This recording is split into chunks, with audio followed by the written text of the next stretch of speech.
Welcome back at Swiss Cyberstorm. Our next speaker is virtual.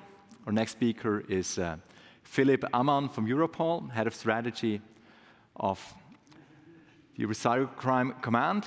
He's going to present virtually, as you can see. Greetings to Vienna. Hello, hello, Philipp.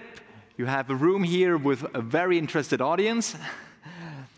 And we're looking forward to your talk about international cooperation in cyber prosecution. You're going to talk about your work on a day-to-day basis, bringing together police corps of all over Europe, and the role that Switzerland is actually playing into this from your Europol perspective. Philipp, the stage is yours. A good talk.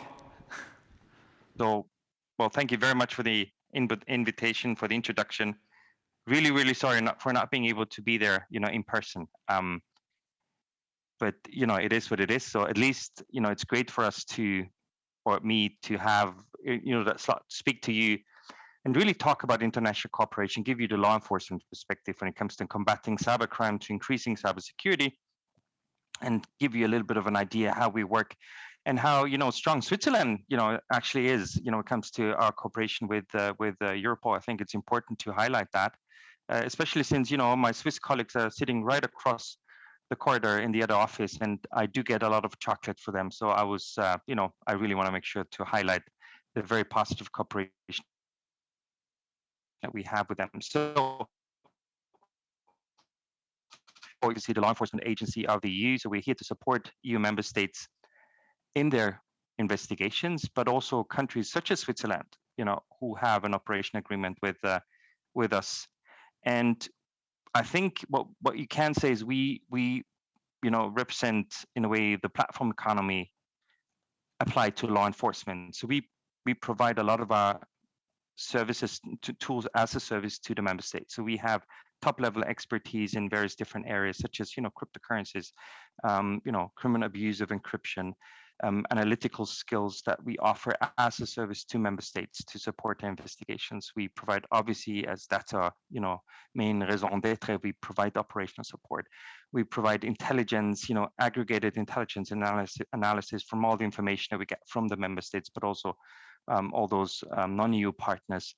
And then most importantly, we have a network of liaison officers, colleagues being physically present in the building, such as our colleagues from Switzerland who are physically in the building, but also all the non-EU countries, for instance, the US, which is currently present with more than, I think, 11 different agencies. Those colleagues are physically there. So you have a problem, you walk down the corridor, you have a chat with them.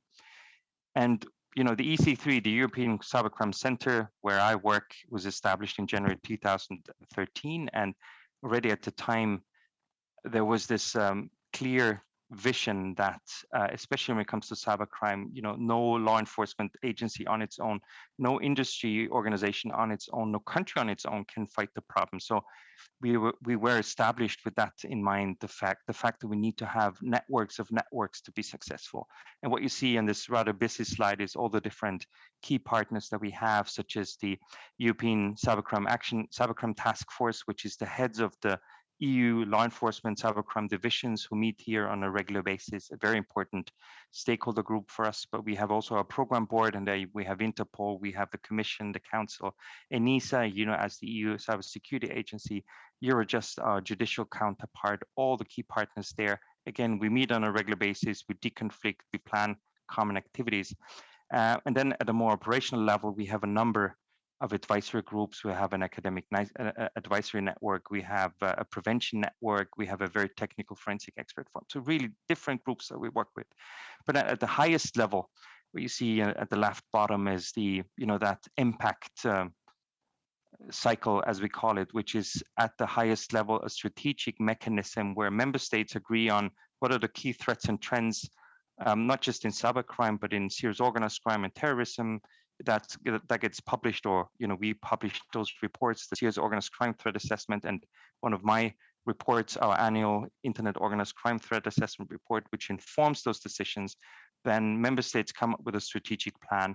Now, this is all still very high level, but then that strategic plan, multi-annual strategic plan, is transferred into operational action plans, annual action plans, where member states say, and partners from industry, for instance, say, okay, this is the key part in cybercrime, ransomware. What are we going to do concretely this year to fight that? And guess what? Again, just a shout out to Switzerland. They're supporting all of those OAPs for this year. But you get the idea. It's very, very much about having all those networks in place.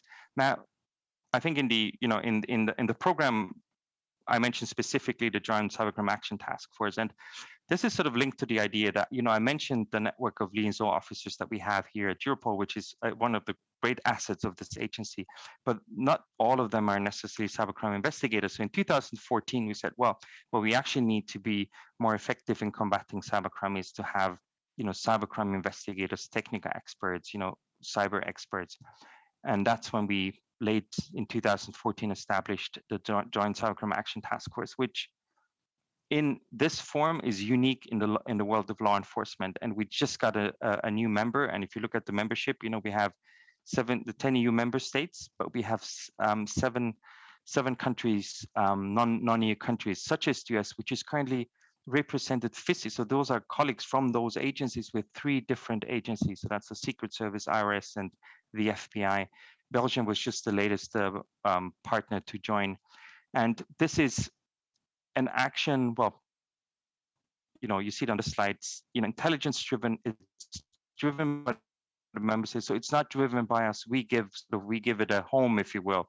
We host the Joint Cybercrime Action Task Force, but it's all about international, not just EU-wide, but beyond the EU, coordination of actions against cybercrime. So that's deconfliction, coordination, and using intelligence to prioritize the action. And if I go to the next slide, it's been hugely successful. I think it's fair to say that all the big cases that we've supported in the last few years have had an involvement by the JCAT. You see the latest figures. We don't have them for 21 yet, but even during the pandemic, the JCAT was able to complete 23 different operations, and that's just a selection of all the different cases they've been working on. So it's really obviously ransomware, but many other forms of cybercrime as well.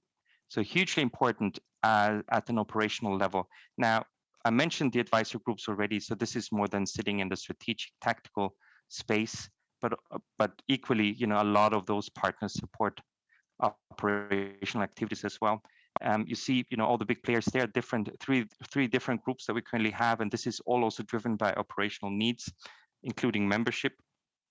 And again, I think it's fair to say we spend a lot of time and energy and work on making this actually work. It's a lot of work. It's not about just coming together, patting each other on the shoulder, having a good time and walking away. No, this is about driving action, having concrete results, which means we have actual work plans that we together agree on with concrete deliverables that we evaluate membership against those deliverables. So after 2 years, if we sense, well, there's not a good cooperation going on, then we will probably not renew the membership. But it's really working well. It's a lot of work, but it's worth it. And we've been able to really deliver at different levels. Strategic level, it could be policy input. It could be a joint letter to ICANN to discuss the WHOIS problem.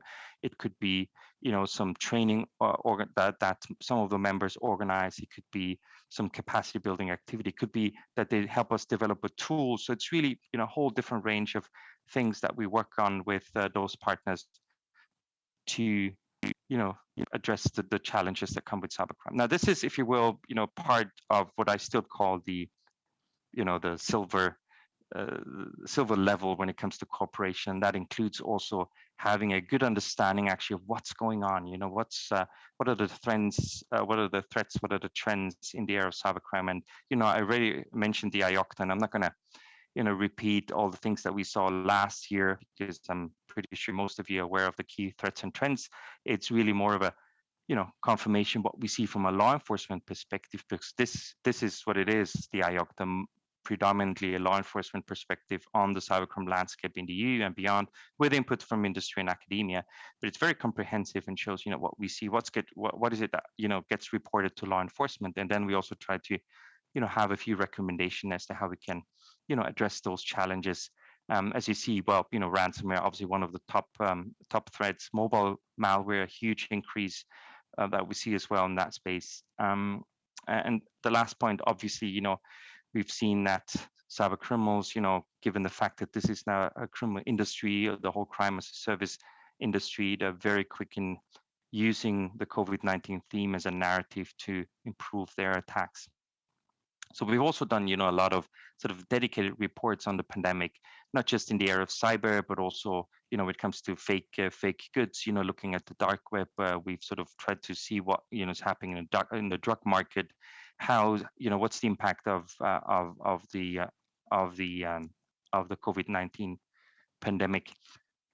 But with the idea being that we need to have a very good and solid, up-to-date intelligence picture to then ideally not just reactive but proactive react to the threat.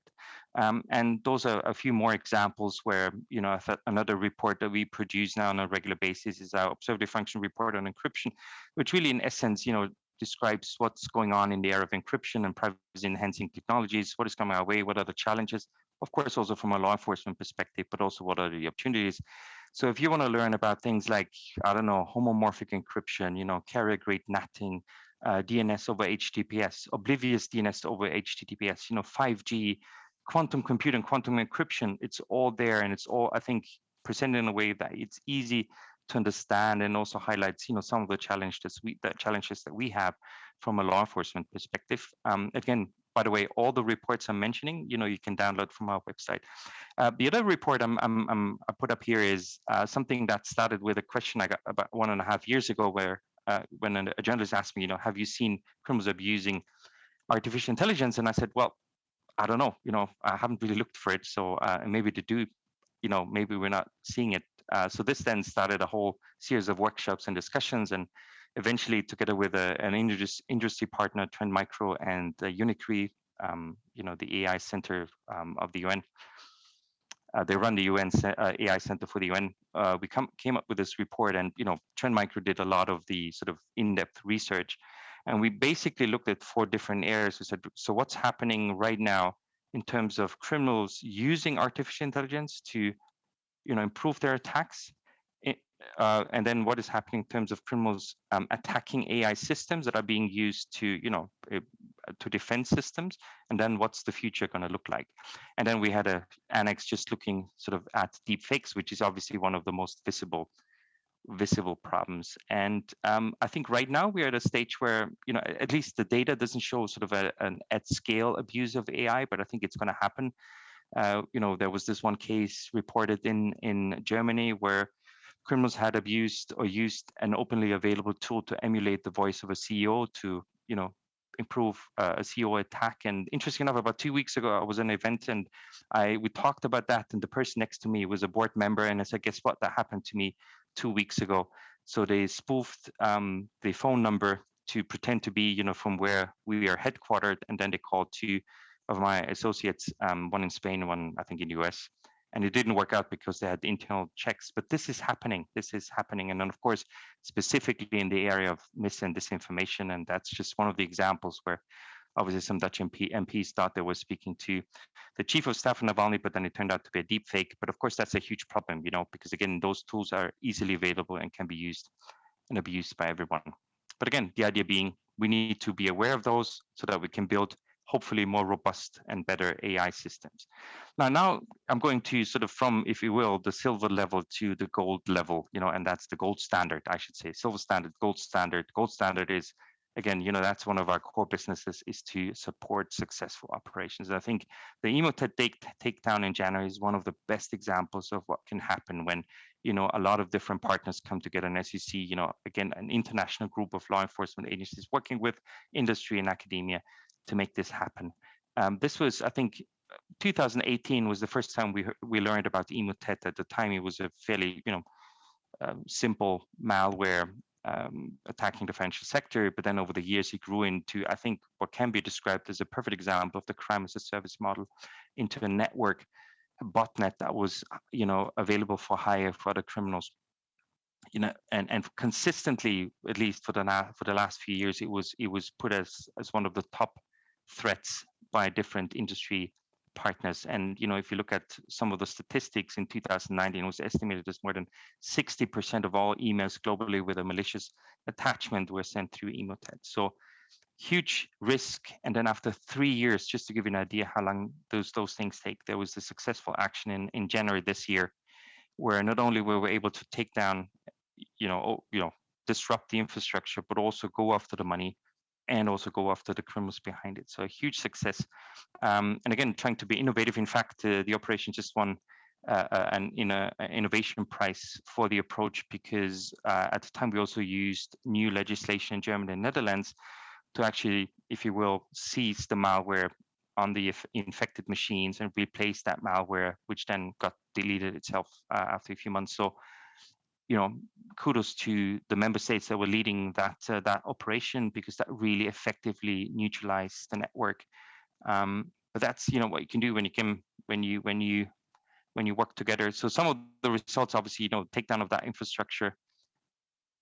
I just realized I shouldn't probably put up a QR code. You're not the right audience to do that, but trust me on this one. That's the one you can scan and open up. But what it is the Dutch police actually, they scanned all the the data that was available to them, and they have a service where you can go to that, well, either scan it or go to that link where you can put in your email address, and if that email address was used by Emotet, you will get an information from the Dutch police. But I think it's just another great idea of having an improved service to the public. Now, I'll leave you with that when it comes to Emotet. What were we expecting in terms of the command and control center? Surely that's Emotet. That's the command and control center of Emotet. For a few years, running that hundreds of thousands of infected machines, globally, having that command and control center structure in place. But that was the reality, right? So this is what we actually saw, which obviously it's sort of the comparison looks funny, but it also has a sort of a underlying message, which is this is on the left side, this is what we need, this is our SOC, this is what we need to do 24/7. But on the right hand side, that's what criminals need, basically just some sort of infrastructure, and obviously the energy, the criminal energy to do what they're doing. And of course, just last point, no time to rest. We just had another successful operation. There might be more in that space. So, but still, this is ongoing, and we need to continue doing our work. Now, that was the gold standard, but ladies and gentlemen, now I'm at sort of the platinum standard. What's the platinum standard in my view? That's when we can actually prevent a crime from happening. So that's the whole prevention awareness space. And honestly, when it comes to that, one of the best examples that I could think of is the No More Ransom initiative, which is something we started about 5 years ago. And at the time, with 2 industry partners and the Dutch police, and the idea was, well, we have tools, we have, private keys. How do we make them available to victims of ransomware?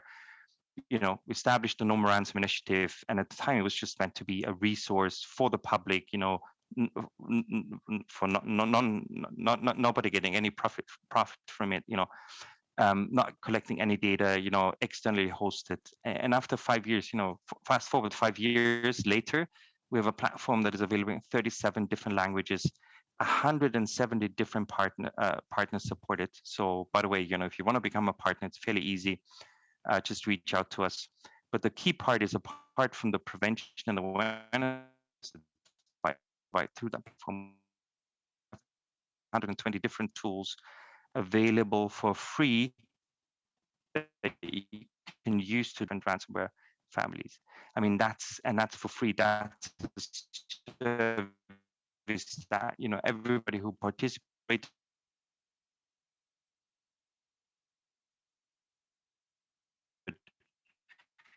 it's corporate social responsibility. It's helping ransomware victims out there, and the website. And we did some very conservative estimates. We've been able to 6.2 million victims. Again, a very low conservative number, because not all tools collect data. But most importantly, we've been able to stop about more than $900 million in terms of ransomware payments, of going, stopping them from going into the hands of criminals. And I think that's just amazing, just getting people coming together and doing this for the greater good. So, keep this in mind as a resource out there, but also if you want to join, do reach out to us. As I said, it's a very sort of lightweight process. But apart from that, we have many other different types of cybercrime awareness campaigns, prevention campaigns. Some of them stand alone, some of them we use in connection with certain operations that we support. For instance, we have on a fairly regular basis a coordinated action against money mules. I think the last one was supported by more than 1,000 different financial institutions. And then after the operational action, we usually also have a prevention awareness campaign targeting those potential victims of that crime. Again, available on our website. Feel free to use it. It's usually available in at least all EU languages. Now, just what's the sort of link to the platform standard is the idea that we need to continue to be innovative. And believe it or not, as law enforcement, we are actually quite innovative. In fact, we have our own innovation lab. The Commission established what they call an innovation hub in the security space at EU level. So that includes organizations like ENISA, Frontex, CERT-EU, ourselves. But we have our own innovation lab where we look at things like, cryptocurrency tracing tools or other, different areas where, we try to come up with different solutions. But you see, there is something that kept me busy for more than 3 years, and that's, it's the Commission gave us an additional budget of 5 million euros to build a new decryption platform. And this is, the decryption platform in action using state-of-the-art cooling technology. So, pretty advanced, cool piece of technology. Another example would be we have top experts internationally, globally, some of the top experts when it comes to cryptocurrency analysis. And so you don't want to waste their time to do the sort of introductory training. So we developed a game for law enforcement investigators on how, which explains basic what are cryptocurrencies, but then up to, how do you follow the money, the cryptocurrency transactions, how do you seize cryptocurrency assets, all those things using state-of-the-art commercial tools. So again, hugely successful, and the whole thing is a game, so you see how you score at the end. But again, being innovative. And that really brings me to the end of my intervention. And, first of all, just to underline how important also Switzerland is, you may or may not know that, but it's a hugely strong partner for Europol. But this is how we work. And it's not just the industry. And my plea probably would be industry partners listening to me, see us as an important partner. When it comes to ransomware attacks or attacks, talk to law enforcement. You'll be surprised how much we can do for you.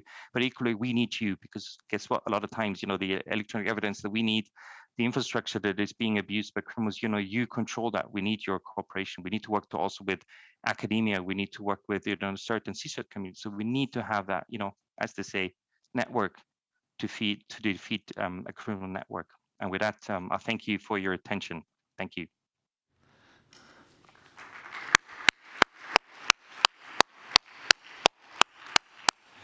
Thank you very much, Philipp. We have a couple of minutes until the next talk. You're looking at a dark screen or a colorful screen, but in front of me is a room of about 50, 60 people. And I'm calling out the questions from the room. What are we getting? Okay, until people are warming up to questions. Oh, Chris Kubeczka is having a question. Could we have a microphone for Chris, please?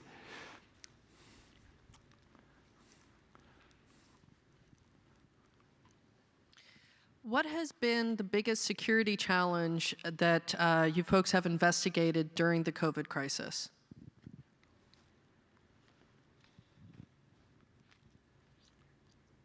Well, security challenge definitely linked to ransomware, and the fact that we've seen, I think, like we all seen, an increase against critical infrastructure attacks against the healthcare sector. That was a huge challenge for us and a risk that we saw. I think that was, if I had to put it down, I think certainly one of the top threats and security challenges that we saw.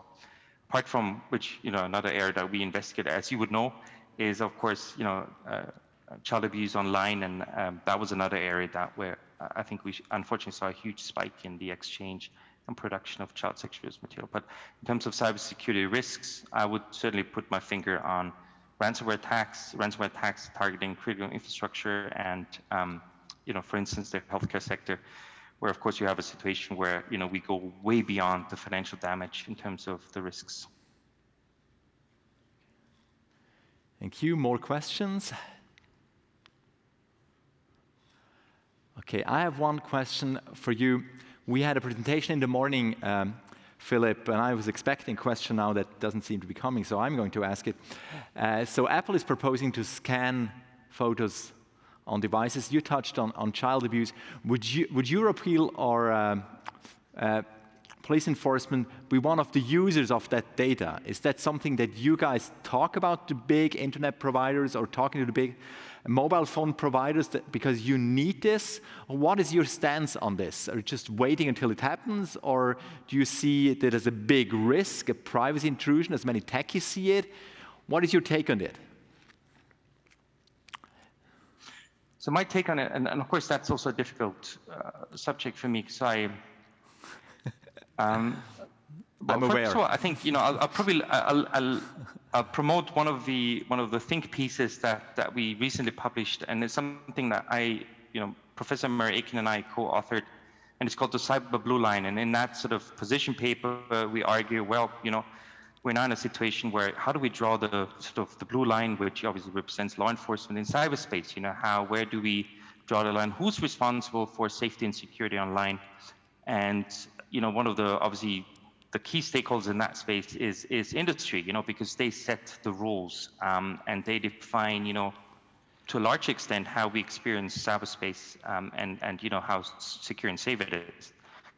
And that's great, but well, they shouldn't do this on their own. There should be a broader societal question on where we draw that line, and how do we involve all the relevant stakeholders. So if I look at Apple, and obviously they had good reasons, and they probably said, well, we want to do something, and we applaud that in terms of doing something about their platform being abused to exchange child sexual abuse material.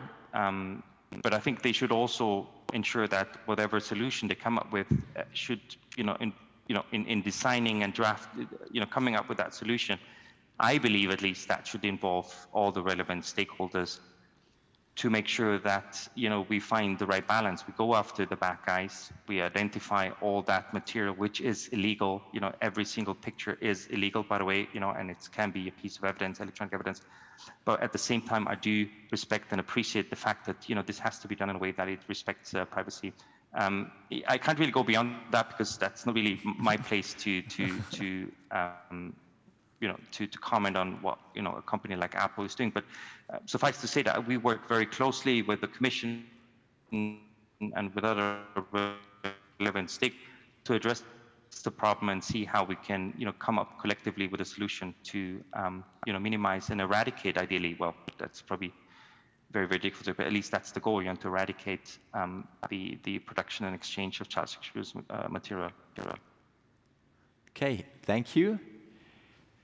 Do we have another question from the room? There is a lot of light into my eyes.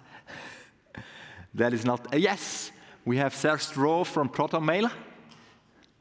Yes, hello, Philipp. Thanks a lot for the contribution. I enjoyed that a lot. Taking back to the last questions, it seems to me we're in a situation where we have kind of two camps. We have the privacy advocates crying privacy, privacy, privacy, everything needs to be encrypted. And we have, it seems, law enforcement and authorities saying, hey, we have to break encryption and break encryptions. But what I kind of feel is missing, that we actually try to start thinking about solutions that are not in the extreme, that are somewhere in between. You don't need to break encryption to find the bad people. General Hayden once said we kill based on metadata. So I'd rephrase this and hopefully say we arrest based on metadata. I think there's a lot of room to wiggle to solve this dilemma, and it is a hard dilemma. How can we work together on finding the best solution for all of us? Honestly, this is music to my ear, because that's exactly, I mentioned the Cyberblueline. We also published Europol published another joint op-ed recently. I think the key points are, and just to really rephrase it, Europol, we don't want to break encryption. I think that's important. Breaking encryption is, that's going after the whole system, weakening the whole system. We don't want front doors, side doors. We're aware of all the challenges with, key escrow, split key escrow production orders. We've been there. We've done, we're doing the reports, we're doing our work. We know that it's almost, a situation of you can't have your cake and eat it. Well, homomorphic encryption might solve some of if we solve the performance issues. But I think to your point, that's exactly what it is, because a lot of times I feel that's where the discussion stops, right? And even for law enforcement, we say, well, we want strong encryption. We actually do, because we want to. It's a key cornerstone of the internet, and it prevents actually cybercrime from happening. But on the other hand, we need to be in a position to investigate criminal activity. We need to be able to access electronic evidence in the context of a criminal investigation. How do we solve that problem? And then a lot of times that's where it stops, Or as you said, the privacy. Or I can say the one side says, well, privacy is sort of the highest good, and the other side was, oh, no, we want to be able to investigate each and every crime. And as you said, I think that we need to find that middle ground. Not only that middle ground, but we need to have those constructive, inclusive discussions. Because if you tell me, okay, Apple, they proposed this thing, well, you can't do it that way. It's impossible. This is not. And so, well, then my question would be, how would you do it? Unless you tell me you accept that a company, unless you tell me you accept that as a collateral damage, which I hope you don't, then let's have that constructive discussion. What are feasible, acceptable technical solutions? And it's really, that's music to me, but that's exactly what we need to have those discussions, and we need to, again, walk the talk, not just stop there, having our positions and defend them to no matter what, and not being able to actually move the needle, as they say. And I think that's what's needed, to look at actual solutions to the problem, which again then requires everyone to be included. It can't be industry sort of moving ahead, even if that could be considered in this case law enforcement friendly. I think potentially maybe it would have been better to involve other stakeholder groups, NGOs, victim associations, experts on that field. But I fully agree with you. We need to have that discussion and actually look at concrete actual solutions. Wonderful. That was a good conversation. Thank you very much, Philipp. Greetings to Vienna and Europol, and thank you for the presentation. Bye. Thank you. Bye.